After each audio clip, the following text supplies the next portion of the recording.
નમસ્તે વિદ્યાર્થી મિત્રો, આજે આપણે unit 4 use of why, because અને એન્ડ ધેરફોર વિશે ચર્ચા કરીશું. ત્યાર પછી આપણે use of why as a question word and because as a conjunction. હવે પ્રશ્ન શબ્દ તરીકે વાયનો ઉપયોગ તેમજ બીકોઝનો સંયોજક તરીકે ઉપયોગ. હવે જ્યારે આપણે વાયથી પ્રશ્ન પૂછીએ તેના જવાબમાં આપણને શું મળે છે? તો કે કોઈ કારણ મળે છે. હવે વાયનો અર્થ શા માટે થાય છે? કોઈ ક્રિયા અંગેનું કારણ જાણવા માટે વાય પ્રશ્ન શબ્દથી પ્રશ્ન પૂછવામાં આવે છે. હવે કોઈ પણ ક્રિયા અંગેનું કારણ જાણવું હોય તો આપણે વાયથી પ્રશ્ન પૂછીએ છીએ. હવે તેના જવાબમાં આપણે બીકોઝનો ઉપયોગ કરીએ છીએ. બીકોઝ છે એ એક કારણ દર્શાવતો સંયોજક છે. હવે સંયોજક કોને કહેવાય? તો કે બે વાક્યોને જોડવા માટે આપણે સંયોજકનો ઉપયોગ કરીએ છીએ. બીકોઝનો અર્થ કારણ કે થાય છે. બે વિધાન વાક્યો, યાદ રાખજો, બે વિધાન વાક્યોને જોડવા માટે બીકોઝ સંયોજકનો ઉપયોગ થાય છે. ઓકે, ત્યાર પછી જોઈએ. પ્રથમ વિધાન વાક્ય પરિણામ દર્શક હોય છે અને બીજું વિધાન વાક્ય હોય છે એ કારણ દર્શક હોય છે. આ બંને વાક્યોને જોડવા માટે બીકોઝ સંયોજકનો ઉપયોગ કરવામાં આવે છે. હવે તેની વાક્ય રચના જોઈએ તો પરિણામ દર્શક વાક્ય પ્લસ બીકોઝ પ્લસ કારણ દર્શક વાક્ય. એમાં પહેલાં પરિણામ દર્શક કે જે કાર્ય કર્યું એનું શું પરિણામ આવ્યું તે પરિણામ દર્શક વાક્ય આવશે. ત્યાર પછી વચ્ચે બીકોઝ સંયોજક આવશે. ત્યાર પછી કારણ, એનું શું કારણ હતું એ કારણ દર્શક વાક્ય છે એ તમારે છેલ્લે લખવાનું રહેશે. હવે આપણે અહીંયા એક્ઝામ્પલ દ્વારા જોઈએ. પહેલું, Rohan will not come early. Rohan છે એ વહેલો આવશે નહીં. આ એક વિધાન વાક્ય થયું. ત્યાર પછી બીજું, he has missed the bus. તે બસ છે એ ચૂકી ગયો છે અથવા તો કે એને છોડી દીધી છે.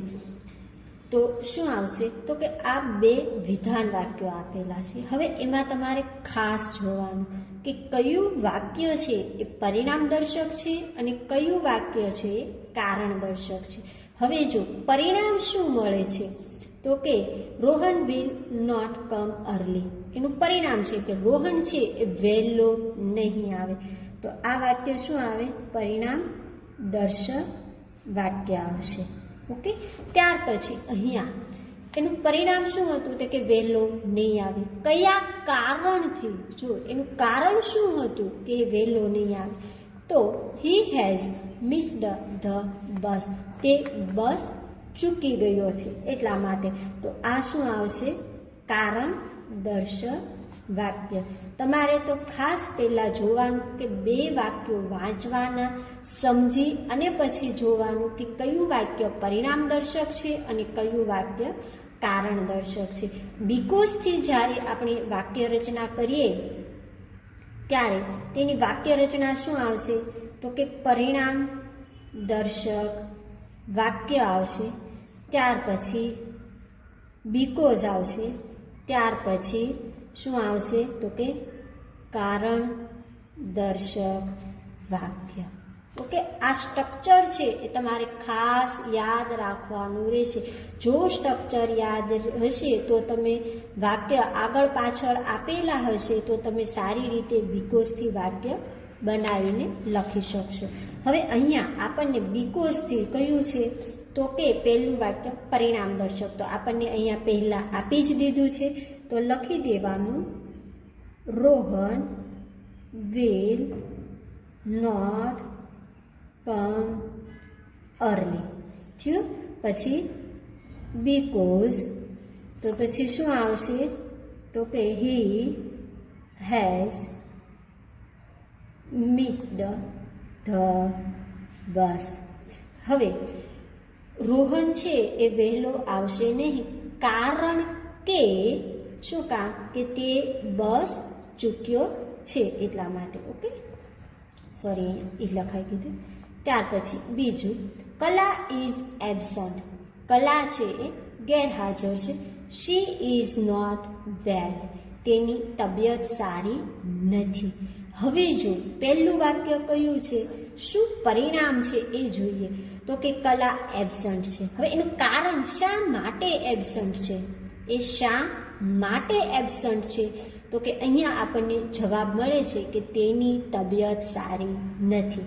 તો અહીંયા આ કયું વાક્ય આવશે, તો કે કારણ દર્શક વાક્ય. જો ખાસ યાદ રાખજો કે પરિણામ દર્શક જ વાક્ય આગળ હોય એવું જરૂરી નથી. ક્યારેક તમને કારણ દર્શક એ વાક્ય આગળ આપેલું હશે અને પાછળ તમને પરિણામ દર્શક વાક્ય આપ્યું હશે. ઓકે, તો જે બીકોઝથી બનાવો ત્યારે પહેલાં પરિણામ દર્શક વાક્ય લખજો, ત્યાર પછી બીકોઝ લખજો કંજક્શન, અને ત્યાર પછી કારણ દર્શક વાક્ય લખવાનું રહેશે.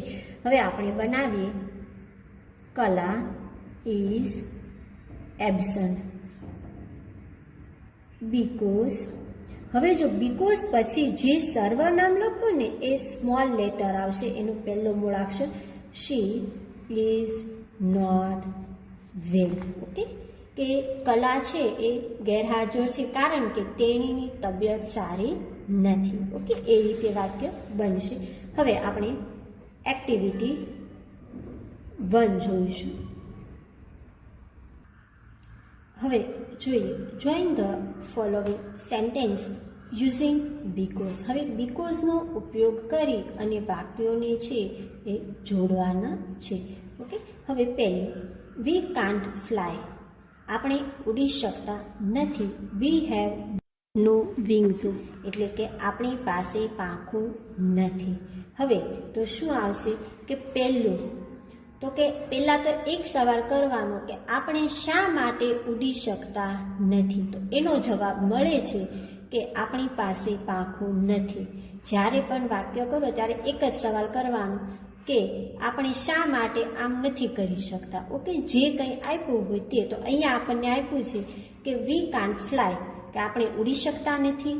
વી હેવ નો વિંગ્સ, કે આપણી પાસે પાંખો નથી. તો અહીંયા આપણે પૂછ્યું કે આપણે શા માટે ઉડી શકતા નથી. પ્રશ્ન છે એ શેનાથી કરવાનો છે, વાયથી કરવાનો. શા માટે જ્યારે પ્રશ્ન કરો ત્યારે તેના જવાબમાં આપણને કારણ દર્શક વાક્ય મળે. એ વાક્ય તમારે બીકોઝ પછી લખવાનું રહેશે. તો અહીંયા આપણને શા માટે પ્રશ્ન પૂછો કે આપણે શા માટે ઉડી શકતા નથી, તો એના જવાબમાં મળે છે વી હેવ નો વિંગ્સ. તો આ વાક્ય કયું થયું, તો કે કારણ દર્શક. તો આ વાક્ય કયું મળ્યું, તો કે પરિણામ દર્શક. ઓકે, તો જવાબ લખવાનો વી કાન્ટ ફ્લાય. હવે સંયોજક તરીકે તમારે બીકોઝ લખવાનું છે. બીકોઝનો બી છે એ સ્મોલ લેટરમાં કરવાનો છે, BECAUS, બીકોઝ. હવે આ ડબલ્યુ છે, વી છે, એનો ડબલ્યુ છે small letter. We have no wings. બીજું, he can't hear, he is deaf. તે સાંભળી શકતો નથી, તે બહેરો છે. હવે અહીંયા તો કે પહેલું વાક્ય છે એ કયું આવશે, તો કે પરિણામ દર્શક. પરિણામ શું છે કે તે છે બહેરો છે. શું કામ બહેરો છે, તો કે તે છે એ સાંભળી શકતો નથી એટલા માટે એ શું છે, એ બહેરો છે. તો આ વાક્ય છે એ કારણ દર્શક આવશે અને આ વાક્ય છે એ પરિણામ દર્શક આવશે. ઓકે, તો લખવાનું he is deaf because he can't hear. Okay, 6 વચ્ચેના એ મેં છોડી દીધા છે ત્યાર પછી અહીંયા 6 જોઈએ.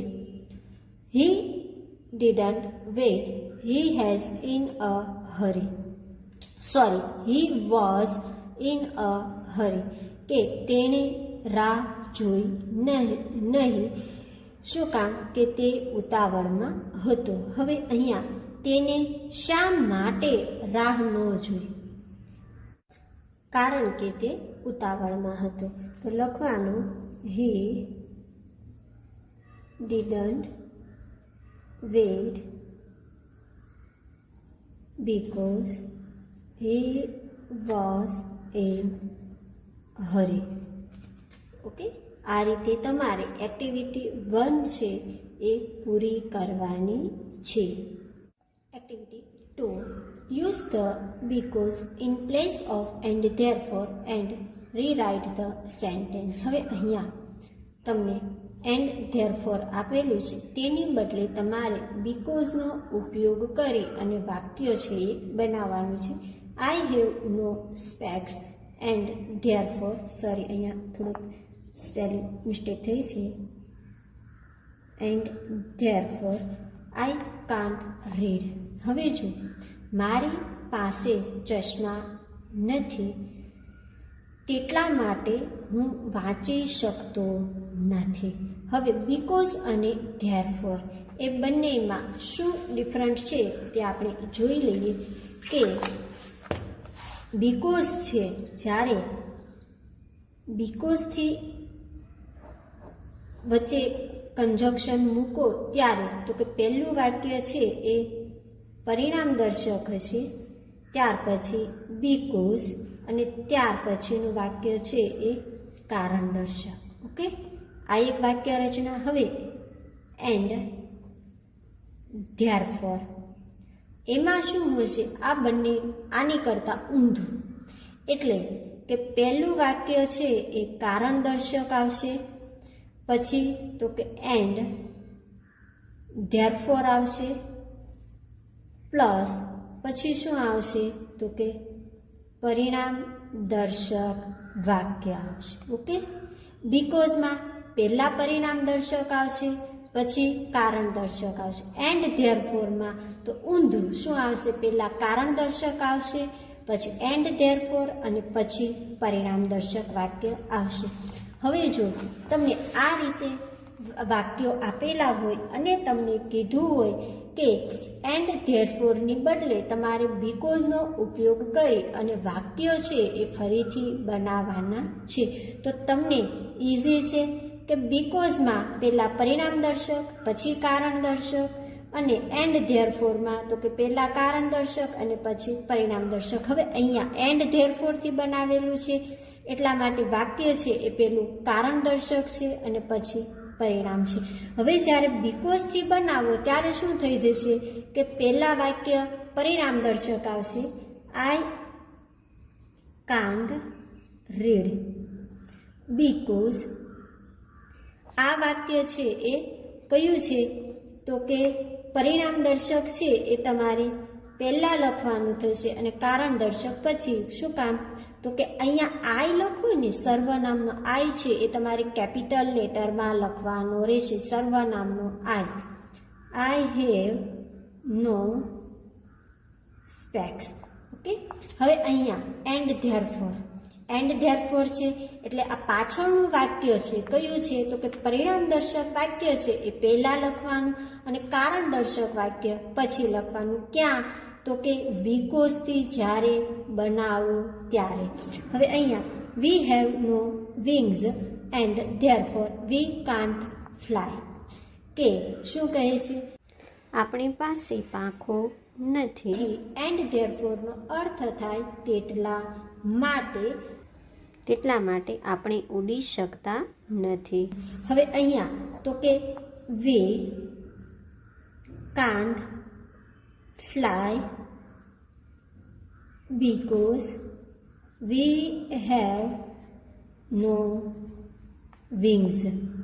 ઓકે, આ રીતે બનાવવાનું રહેશે. ત્યાર પછી 4, the bamboo is very strong and therefore it is used to build the bridges.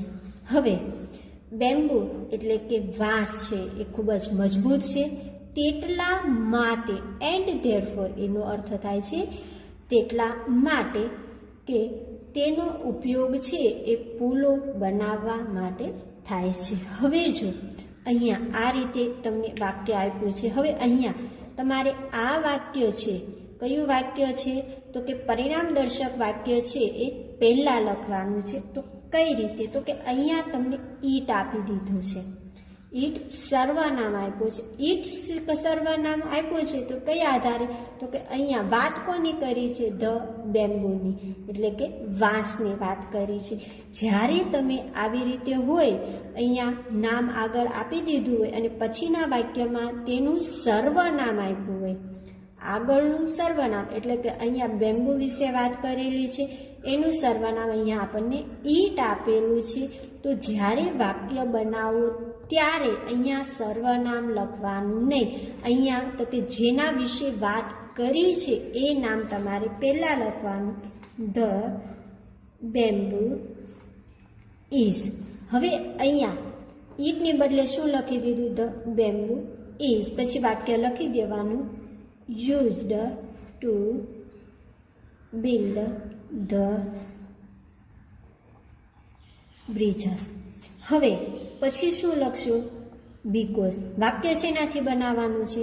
બીકોઝથી બનાવવાનું છે. હવે જ્યારે બીકોઝથી વાક્ય બનાવો ત્યારે તમારે ધ બેમ્બુ અહીંયા આપેલું છે એ ધ બેમ્બુ લખવાનું નહીં, એની બદલે તમારે શું લખી દેવાનું? ઈટ લખી દેવાનું. કારણ કે એક વખત અહીંયા ધ બેમ્બુ વિશે વાત થઈ ગઈ છે અને એની જ વાત આપણને અહીંયા બીજા વાક્યમાં કરેલી છે, એટલા માટે ઈટ સર્વનામ લખવાનું. પછી લખી દેવાનું, it is very strong. Okay, આ રીતે તમારે બનાવવાનું રહેશે. ખાસ યાદ રાખજો, આવી રીતે ચોથા વાક્ય જેવા વાક્યો પણ બીજા તમને આપેલા છે. ઓકે, ત્યાર પછી આપણે યુઝ ઓફ ધેરફોર તેના વિશે જોઈશું. ધેરફોરનો અર્થ તેથી, તેટલા માટે અથવા તો કે તેના કારણે એવો અર્થ થાય છે. હવે આપેલ બે વિધાન વાક્યોમાં પ્રથમ વિધાન વાક્ય કારણ દર્શક હોય છે અને બીજું વિધાન વાક્ય હોય છે એ પરિણામ દર્શક હોય છે. આ બંને વાક્યોને જોડવા માટે એન્ડ ધેરફોરનો ઉપયોગ થાય છે. ઓકે, આપણે બીકોઝમાં જોયું તો કે પહેલું વાક્ય પરિણામ દર્શક હતું અને બીજું વાક્ય કારણ દર્શક હતું. હવે એન્ડ ધેરફોરમાં એના કરતાં ઊંધો આવશે, તો કે પહેલું વાક્ય કારણ દર્શક આવશે અને પછીનું બીજું વાક્ય એટલે કે પરિણામ દર્શક આવે. ઓકે, હવે એન્ડ ધેરફોર એ સંયોજક છે. હવે તેની વાક્ય રચના જોઈએ તો કે પહેલું વાક્ય છે એ કારણ દર્શક વાક્ય, પછી તો કે એન્ડ ધેરફોર, ત્યાર પછી બીજું વાક્ય છે એ પરિણામ દર્શક વાક્ય બને. પહેલું ઉદાહરણ જોઈએ. He has good manners, everybody like him. હવે જો તેનું વર્તન છે એ સારું છે, દરેક લોકોને તે ગમે છે. હવે અહીંયા પહેલું વાક્ય છે, આપણે અગાઉ જોયું હતું કે ધેરફોરમાં પહેલું વાક્ય કારણ દર્શક હોય અને પછીનું એટલે કે એન્ડ ધેરફોર પછીનું વાક્ય છે એ પરિણામ દર્શક હોય. હવે અહીંયા તો કે પહેલું વાક્ય છે તો કે તેનું વર્તન સારું છે, એ એનું કારણ છે. તેના પરિણામે, એનું પરિણામ શું મળ્યું? વર્તન સારું છે, એના પરિણામે તેથી કે દરેક લોકોને તે ગમે છે. ઓકે, એ રીતે વાક્ય બનશે. ત્યાર પછી he is only 17, he can't vote. તો અહીંયા તે ફક્ત 17 વર્ષનો છે. હવે બીજું વાક્ય છે કે તે મત આપી શકે નહીં. તો અહીંયા તો કે કઈ રીતે વચ્ચે એન્ડ ધેરફોર મૂકે તો શું આવશે કે he is only 17 and therefore he can't vote. તે ફક્ત 17 વર્ષનો છે અને તેના કારણે તે મત આપી શકે તે નથી. ઓકે, એન્ડ ધેરફોર અને બીકોઝની વાક્ય રચના છે એ ખાસ મોઢે કરજો. એક્ટિવિટી 3.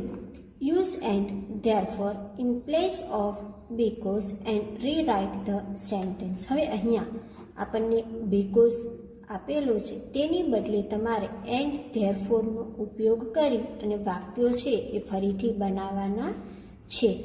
હવે we should plant more trees because we want to save environment.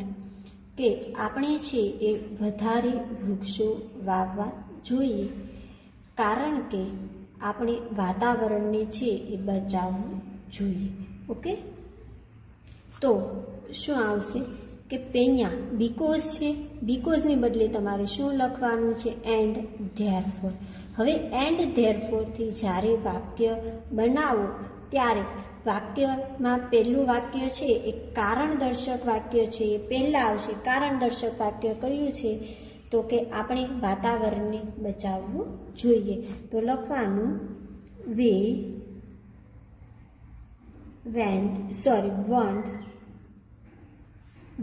want to save environment environment and therefore we should plant more trees. Okay, ત્યાર પછી 10th કરાવું છું. 10મું વાક્ય. People love Sachin Tendulkar because he is a world class batsman. હવે લોકો છે એ લોકોને સચિન તેંડુલકર ગમે છે. શું કામ? શા માટે ગમે છે? તો કે એ વર્લ્ડનો સારામાં સારો બેટ્સમેન છે. હવે બીકોઝથી વાક્ય બનાવો ત્યારે પાછળનું વાક્ય કારણદર્શક વાક્ય છે એ પહેલાં આવશે. તો એમાં તમને શું આપેલું છે? હી. તો કે વર્લ્ડ ક્લાસ બેટ્સમેન કોણ છે? તો સચિન તેંડુલકર છે. તો અહીંયા સર્વનામની બદલે શું લખી દેશો? સચિન તેંડુલકર. પછી is a world class batsman and therefore. હવે PEOPLE પીપલ લવ. હવે અહીંયા શું લખશો? અહીંયા તો નામ તમે આગળ લખી નાખ્યું છે, તો અહીંયા લખશો હિમ. હવે અહીંયા સચિન તેંડુલકર, તો એનું શું થઈ જશે? સર્વનામ હી થશે અને એની કર્મ વિભક્તિ શું આવશે? હિમ આવશે અહીંયા. ઓકે, ત્યાર પછી 13 લતીફ, અહીંયા ટી છે, હા. Latif couldn't play football yesterday because he had pain in the ankle. હવે કે લતીફ છે એ ગઈકાલે ફૂટબોલ રમી શક્યો નહીં.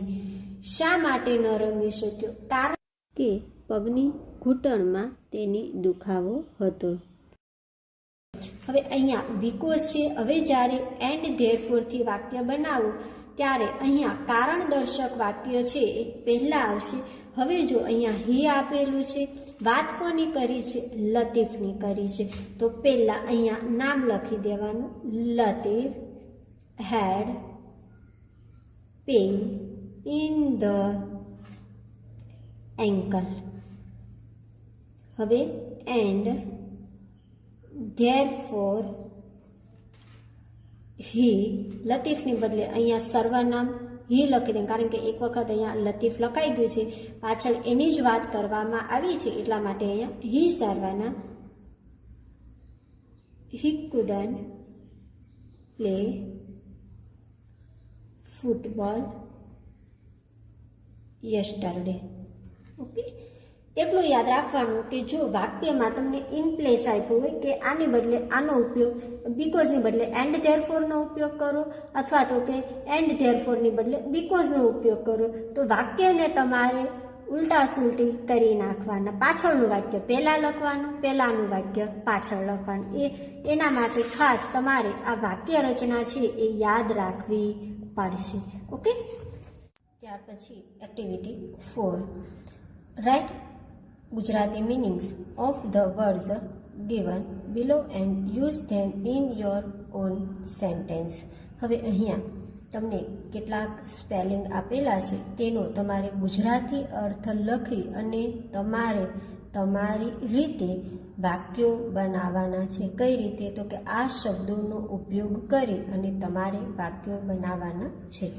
ત્યાર પછી અહીંયા એક્ટિવિટી 5, સાંભળવા મળતા અથવા વાંચવા મળતા કોઈ પણ 5 સ્લોગન્સ અંગ્રેજીમાં લખો. હવે સ્લોગન દર્શાવતું એક ચાર્ટ તૈયાર કરી વર્ગની દિવાલ પર ટાંગો, એટલે કે લટકાવો. પણ આપણે છે એ ચાર્ટ પેપરમાં કરવાનું નથી, તમારે તમારી અંગ્રેજીની નોટમાં આ લખવાનું છે. ઓકે. હવે આ એક્ટિવિટી છે એ તમારે વર્ગમાં વિદ્યાર્થીઓના 2 જૂથ બનાવો.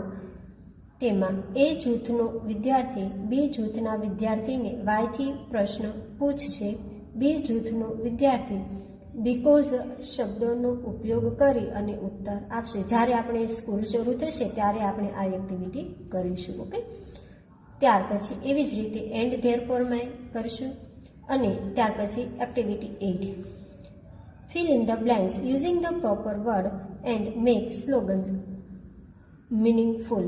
હવે યોગ્ય શબ્દ વડે ખાલી જગ્યા પૂરી અર્થપૂર્ણ સૂત્ર બનાવો. આ તમારે જાતે હોમવર્કમાં કરવાનું છે. એક્ટિવિટી 4 થી તમારે જાતે હોમવર્ક કરવાનું છે. ત્યાર પછી અહીંયા ફૂલ પ્રત્યય સાથે 5 શબ્દો લખો. જેમ કે યુઝ પ્લસ ફૂલ તો યુઝ ફૂલ. એવી રીતે તમારે 5 સ્પેલિંગ બનાવવાના છે, જે આપણે યુનિટ 2માં જોઈ ગયા હતા. એવી જ રીતે અહીંયા યુનિટ 4માં તમારે જાતે બનાવીને લખવાના છે. ઓકે. અહીંયા આપણો યુનિટ 4નો ટોપિક છે એ પૂર્ણ થાય છે.